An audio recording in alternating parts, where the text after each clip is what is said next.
real quick disclaimer, Ruby is owned by Rooster Teeth. Don't sue me. If you guys want to make any money, quote unquote, off of this video, feel free to. I highly doubt it will. But Rooster Teeth and any music that is taken from Ruby and played in this video is owned by Rooster Teeth. Anyways, so I started watching Ruby as two of my close friends. Links in the description. He recommended it to me, and the first thing I see is Ruby's weapon of choice, the Scythe. So the first thing that came to mind was how not only this show but other anime protagonists use scythes. Maka from Soul Eater, Shinoa from Owari no Seraph, Hiran from Naruto, who's not a protagonist but whatever, he uses a scythe, Salty from Durarara, and more. Durarara. Yeah. Now, in these shows, the characters obviously use the scythes well because anime and fiction, and they're able to do things that defy traditional fighting styles and logic. You know, anime logic. Now, I've seen sickle-style weapons like the Egyptian Kopesh, which is this one, unless I'm mixing them up. Yeah, this should be the Kopesh. I'm pretty sure this is the Kopesh. The Egyptian Kopesh and the Dothraki Arak from the show Game of Thrones. Amazing.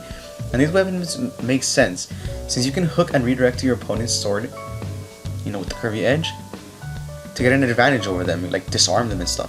And then back in older times, when peasants had to take up like the only arms that they had, they used normal sickles if that's all they had.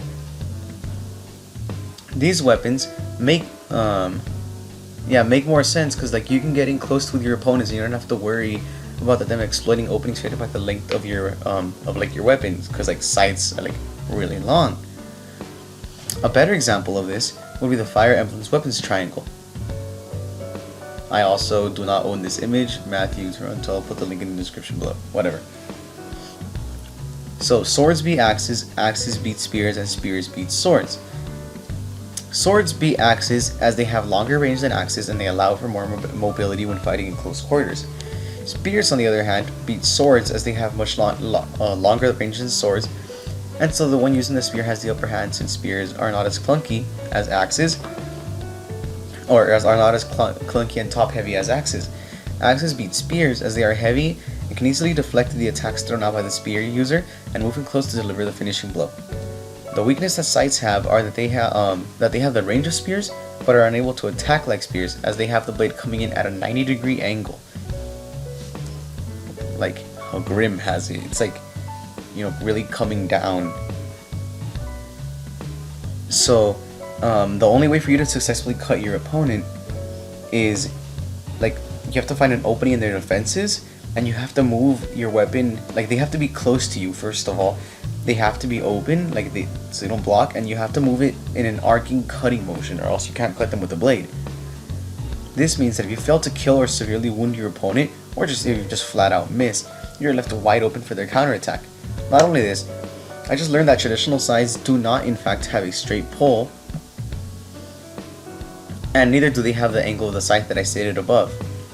The angle that Grim Reaper and other protagonists use. They have a 45-degree angle coming out horizontally to you. You must remember that these were tools used for harvesting grass and other crops, as shown by this image of a man harvesting grass for livestock. Yes. So, you know, they weren't made for chopping people up as they're shown in TV shows and anime. Another thing you need to consider is that the scythe's blade is very thin, meaning that even if you were able to mount it and change the blade angle or be somehow like the Grim Reaper, you wouldn't be able to cut through bone, much less chop someone's limb or head off.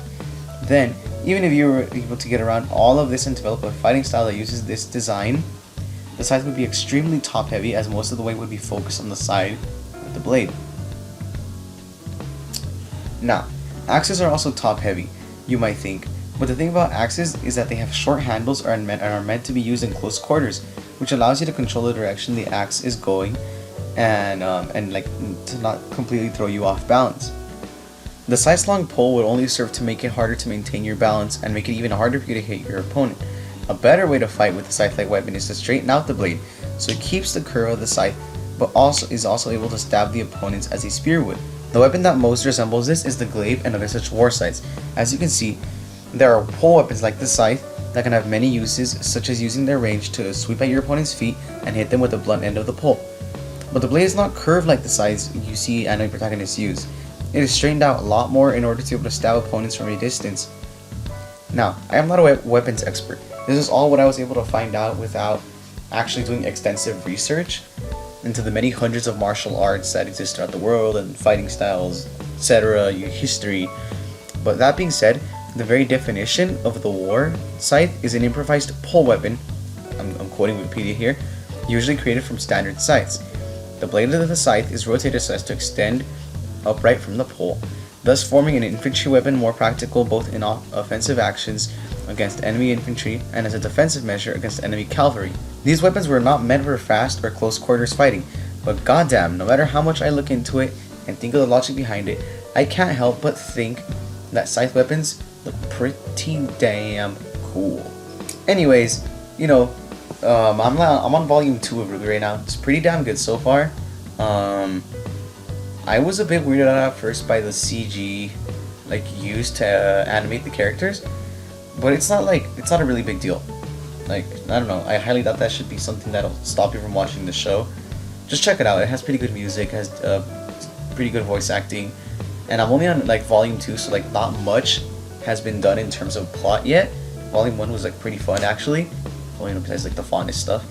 But from what I've seen, Roman is a way better Roman and his guys, they're a way better Team Flare than Team Flare ever was. And with that, I bid you adieu.